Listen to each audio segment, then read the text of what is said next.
शुरू करते हैं आज का ये विश्लेषण। आज हम मराठा साम्राज्य के उस विशाल बदलाव का नक्शे कदम ट्रैक करने वाले हैं, जहां सत्ता का केंद्र राजा के ताज से निकलकर सीधा प्रधानमंत्री की डेस्क तक चला गया। हम एक ऐसी मास्टर क्लास स्टडी गाइड तैयार करेंगे जो इतिहास के इस टर्निंग पॉइंट को पूरी तरह क्लियर कर देगी। इस पूरे सफर को हम 6 हिस्सों में बांटेंगे। पहला, द स्ट्रगलिंग क्राउन। दूसरा, द शिफ्टिंग कैपिटल्स। तीसरा, राइज ऑफ द पेशवाज। चौथा, एरा कंपैरिजन। पांचवा, एक्सपैंडिंग द एम्पायर। और आखिर में द अल्टीमेट डाउनफॉल। इस स्ट्रक्चर्ड तरीके से सारी चीजें बिल्कुल आसानी से समझी जा सकेंगी। तो बढ़ते हैं पहले हिस्से की तरफ, द स्ट्रगलिंग क्राउन यानी संघर्षरत ताज। 1680 के बाद लगातार हो रहे भयानक मुगल हमलों के बीच अस्तित्व बचाने की ये कठिन लड़ाई आखिर उन शाही शासकों ने लड़ी कैसे, ये समझना सबसे जरूरी है।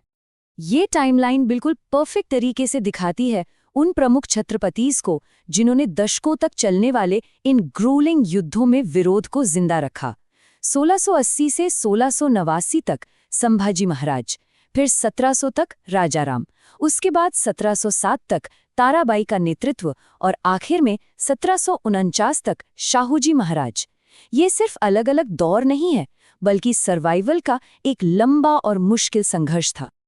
अब आते हैं दूसरे पॉइंट पर, द शिफ्टिंग कैपिटल्स, बदलती राजधानियां। एक बेहद दिलचस्प बात यहाँ यह है कि राजधानी की फिजिकल लोकेशन लगातार कैसे बदली, इसी से ही हम साम्राज्य की अस्थिरता का पूरा अंदाजा लगा सकते हैं। इस टेबल पर एक नजर डालते हैं। ये बिल्कुल साफ दिखाता है कि भारी दबाव में सिर्फ अपना वजूद बचाने के लिए राजधानी को लगातार शिफ्ट करना पड़ा। संभाजी महाराज को औरंगजेब की सेना का सामना करना पड़ा तो राजधानी थी रायगढ़। राजाराम के दौरान मुगल सेना से बचते हुए ये विशालगढ़, फिर जिंजी और आखिर में सतारा आई। ताराबाई की गेरिल्ला वॉरफेयर और उसके बाद शाहूजी महाराज के खेद के सिविल वॉर तक आते आते आखिरकार राजधानी सतारा में जाकर पूरी तरह स्थिर हुई। तीसरा हिस्सा, राइज ऑफ द पेशवाज, पेशवाओं का उदय। सैन्य और प्रशासनिक मामलों में अपने खुद की लिमिटेशंस को समझते हुए शाहूजी महाराज ने अपना अटूट विश्वास नेताओं के एक बिल्कुल नए वर्ग पर रख दिया और यहीं से गेम चेंज होता है। यहाँ सबसे बड़ा टर्निंग पॉइंट आता है 1713 में, जब बालाजी विश्वनाथ नाम के एक चित्पावन ब्राह्मण ने पेशवा पद को वंशानुगत यानी हेरिडिटरी बना दिया। पहले ये सिर्फ एक नियुक्त प्रधानमंत्री का पद हुआ करता था, पर अब ये एक शक्तिशाली वंशानुगत नौकरशाही शासक के रूप में इवॉल्व हो गया। इस एक डिसीजन ने साम्राज्य की किस्मत को हमेशा के लिए बदल के रख दिया। पेशवाओं का रुतबा बढ़ाने का नतीजा ये हुआ कि छत्रपति ने अपनी मर्जी से खुद को एक एब्सोल्यूट रूलर से एक बेहद सम्मानित पर प्रतीकात्मक प्रमुख यानी एक फिगर हेड में बदल लिया। देखिए, ताज तो अभी छत्रपति के सर पर ही था, लेकिन स्टेट के असली और बड़े फैसले अब पुणे में बैठे ये ब्यूरोक्रेट्स तय कर रहे थे। चलिए चौथे हिस्से पर चलते हैं, एरा कंपैरिजन। आइए देखते हैं कि यह नया दौर साम्राज्य के शुरुआती दिनों की तुलना में एक बिल्कुल ही अलग राज्य व्यवस्था, एक बिल्कुल अलग सिस्टम कैसे खड़ी करता है। ये आमने सामने की तुलना सच में इस सिस्टेमिक शिफ्ट को हाईलाइट करती है। शिवाजी महाराज के दौरान सत्ता का केंद्र ताज था, जबकि पेशवा युग में ये प्रधानमंत्री की डेस्क बन गया। पहले लीडरशिप पूरी तरह से मिलिट्री और सेंट्रलाइज थी, लेकिन बाद में ये ब्यूरोक्रेटिक और वंशानुगत हो गई।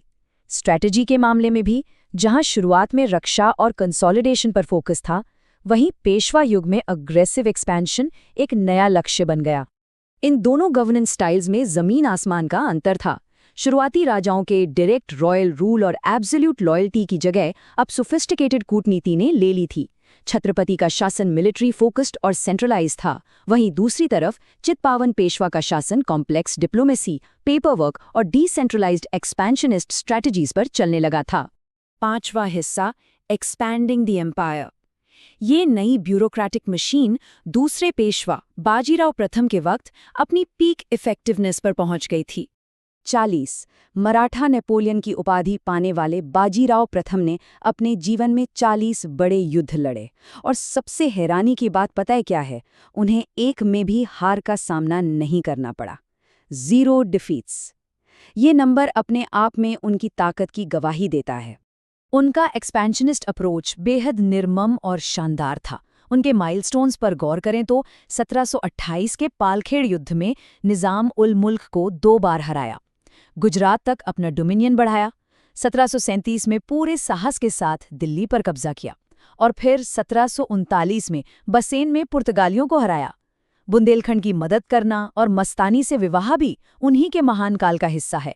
इन सब ने आखिरकार मुगलों और निज़ाम को भी मराठों को इंडिया की पैरामाउंट पावर मानने पर मजबूर कर ही दिया था। उनकी ग्रांड स्ट्रैटेजी को उनका ये मशहूर कथन बिल्कुल सही ढंग से कैप्चर करता है। अगर हम इस जर्जरे पेड़ के तने पर प्रहार करें तो शाखाएं अपने आप गिर जाएंगी। आइडिया सिंपल पर खतरनाक था। छोटी मोटी लड़ाइयों में उलझने के बजाय सीधे मुगल साम्राज्य के कमजोर होते हुए दिल पर वार किया जाए। और आखिर में छठवां हिस्सा, द अल्टीमेट डाउनफॉल। तीसरे पेशवा बालाजी बाजीराव के आते आते साम्राज्य का विस्तार इतनी तेजी से हुआ कि फंडामेंटली ये अपने दायरे से बहुत आगे निकल गया और यहीं से इसके पतन की नींव पड़ती है। कुछ ऐसी कूटनीतिक गलतियां हुईं जिसकी कीमत पूरे साम्राज्य को चुकानी पड़ी। मरवाड़ के सक्सेशन कॉन्फ्लिक्ट्स में उन्होंने राजपूतों को अलग थलग कर दिया, जाट राजा सूरजमल जैसे महत्वपूर्ण एलाय का सपोर्ट खो दिया और स्थानीय मुसलमानों को इतना पुश किया कि उन्होंने आकर विदेशी आक्रमणकारियों के साथ हाथ मिला लिया। इन सभी पेटी पॉलिटिक्स में उलझकर पेशवा की प्रशासन ने खुद को डेंजरसली आइसोलेट कर लिया था। इस डिप्लोमैटिक आइसोलेशन का सीधा नतीजा था 14 जनवरी 1761, पानीपत की तीसरी लड़ाई।